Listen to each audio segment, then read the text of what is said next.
നമ്മുടെ ബിസിനസ്സിനെ പൊസിഷൻ ചെയ്യുന്നത് വളരെ ഇമ്പോർട്ടൻ്റ് ആണ്. ഹൈ സ്റ്റാറ്റസ് ബിസിനസ്സായിട്ട് വേണം നമ്മളെ പൊസിഷൻ ചെയ്യാൻ. അതിന് 1-2 ഓപ്ഷൻസ് ഉണ്ട്. നമ്മളൊരു സ്പെഷ്യലിസ്റ്റായിട്ട് മാറുക. എല്ലാം ചെയ്യരുത്, ഏതെങ്കിലും ഒരു കാര്യവും ഏറ്റവും മികച്ച രീതിയിൽ ചെയ്യുന്നവരായിരിക്കണം നമ്മൾ.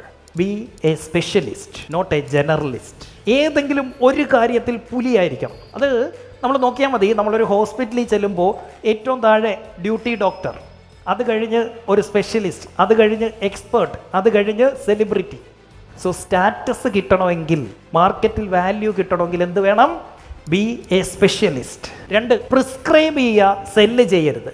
ആരാ പ്രിസ്ക്രൈബ് ചെയ്യുന്നത്? ഡോക്ടർമാർ. ഡോക്ടർ എന്താ പറയുന്നത്? ഇതാ നിങ്ങളുടെ അസുഖം ഇന്നതാണെന്ന് മനസ്സിലായി, അതുകൊണ്ട് ഇന്ന മരുന്ന് ആരത്തിന് ശേഷവും ഇത്ര ദിവസം കഴിക്കണം കേട്ടോ. ഇതെന്താണ്? പ്രിസ്ക്രൈബ്. സെല്ലിങ് എന്താ? ഡോക്ടർ കുറേ മരുന്നെടുത്ത് ടേബിളെ വെച്ചിട്ട് പറയുക, ഇത് പാരസെറ്റമോൾ, ഇതിന് 15 എണ്ണത്തിന് 27 രൂപ ആവും. ഇതെന്ന് പറയുന്നത് സെട്രിസിൻ, ഇതിന് 48 രൂപ ആവും. ഇതിൽ ഏതാണ് നിങ്ങൾക്ക് വേണ്ടത്? പ്രിസ്ക്രൈബ് ചെയ്യണം. ഒരു സ്പെഷ്യലിസ്റ്റിനെ പോലെ പ്രിസ്ക്രൈബ് ചെയ്യാൻ പറ്റണം.